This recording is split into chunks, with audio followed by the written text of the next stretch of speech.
Did you ever have the misfortune of DARE entering your classroom? What's DARE? Oh, that's the Drug Abuse Resistance Education. Basically, volunteers that visit schools and warn you about the dangers of drugs. My first introduction to them was one elementary school morning when two Paul Blart Mall cops showed up with handfuls of bootleg Tony the Tiger merch. They would go on to talk for an hour about, and as for drugs, well, drugs are bad. You shouldn't do drugs. Okay, that about wraps up my introduction. Now, are there any questions? Now, while their job was just that, nothing more, this is what they probably imagined they were doing.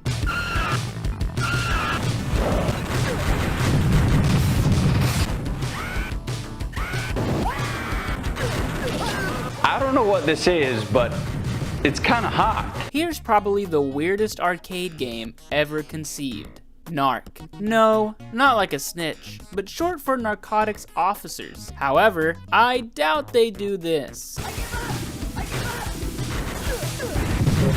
There was a misinput, calm down! You calm the fuck down! There was a misinput!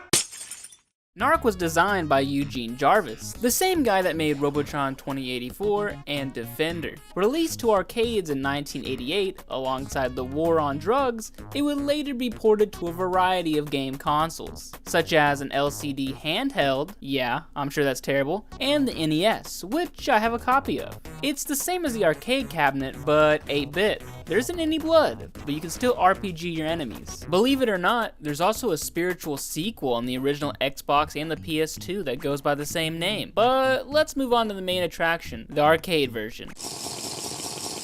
For 1 or 2 players, you either control Max Force, yes, that's his name, or even more insane, Hit Man. His name then being Mr. Man. Your goal is to progress through 11 levels and fight a final boss. While that doesn't seem hard, Narc goes down the path of having a few levels, but ramping the difficulty to legendary.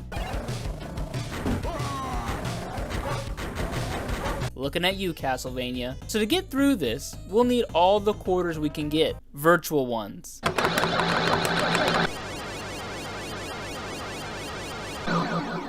So let's make our journey through all 11 levels.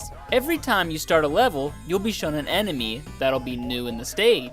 So here I guess we'll be fighting some hobo druggie in our red Porsche? I guess not. The controls are pretty simple. You can jump, crouch, shoot a machine gun, or shoot a bazooka. The thing you have to watch out for is the ammo. If your machine gun runs out of ammo, which it actually can't do, you can only shoot slowly. Make sense out of that. If your RPG runs out, then you won't be able to use it until you collect some rockets off of dead bodies. I don't know what they were doing with those. Speaking of item drops, enemies can actually drop a handful of things. Machine gun ammo, stacks of money, little bags of cocaine, both only used for tallying up your score at the end of the level. You also get points if you manage to arrest people. Yes, you can arrest people in this game.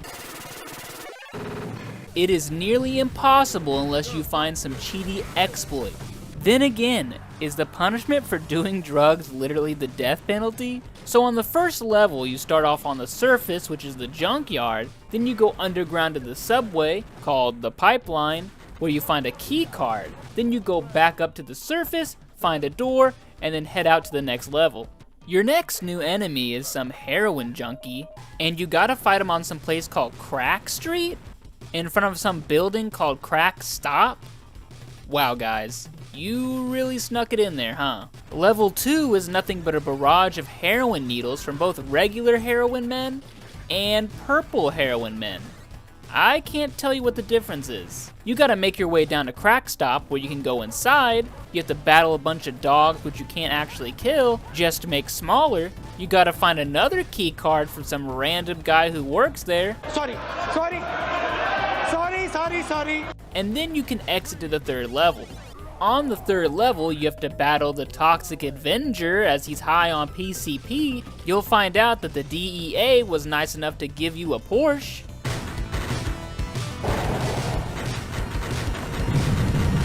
Oops, what did I even die by? An LGBT landmine?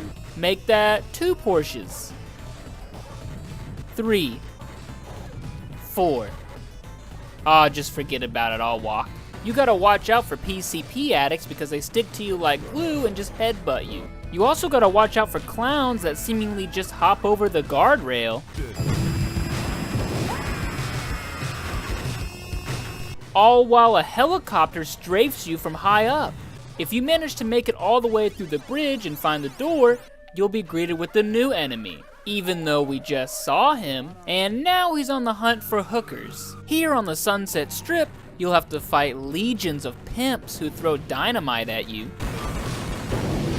Some guy drives by shooting at you from Elvis's Cadillac, and of course, the hookers. Now the clowns, they really want them, and you can save them if you want, or not. If you save them, they make some noises. And then they start hitting you, so I don't really know what these women want. Next, you have to gamble which door has the key card. If you pick the wrong door, you might have to fight some dogs or maybe even some bugs you can squash by jumping. Once you find it, you can go back to the street and open up the door to the next level. The next level's enemy is some Rambo parody, I guess if he just smoked weed all the time.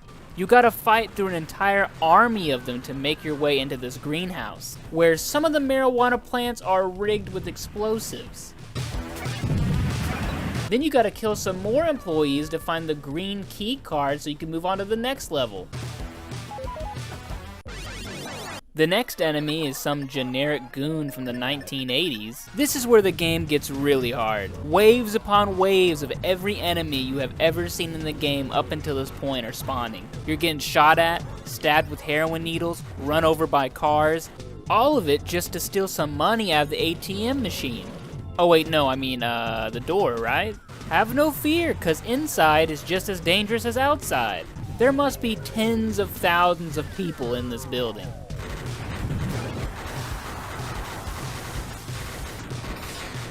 So you fight through an entire floor just to do another floor. And then after you do that floor, guess what? Another floor. And would you believe what comes next? It's another floor, with one exception. You have the first form of many of the final boss. Oh my god, it's Steve Harvey! Shoot him with a handful of missiles and he'll fly out of his wheelchair and run away. Or I guess crawl away? When you get to the door, this is where the final boss actually takes place. It's nothing like you've ever seen before. Observe.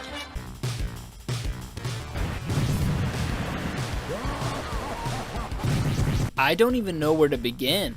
How did Steve Harvey go from some guy crawling away from his wheelchair to a gliding head against the floor? I spent probably 20 minutes on this final boss. First, you have to shoot a missile at his shades. Now he's shooting lasers out of his eyes. Shoot him with a couple more missiles while jumping, and now he starts hitting you with tongues. Keep shooting and jumping, and now his whole face blows off. Wow. Now you're fighting some skeleton head and vertebrae. You can shoot the skull all day long and nothing will happen. What you need to do is shoot all the vertebrae. Once you do that, he has a seizure and blows up.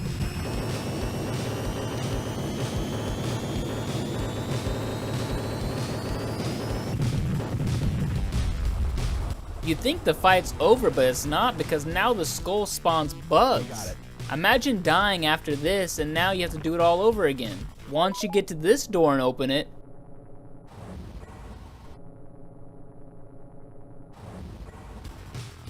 the level name says it all. Jackpot.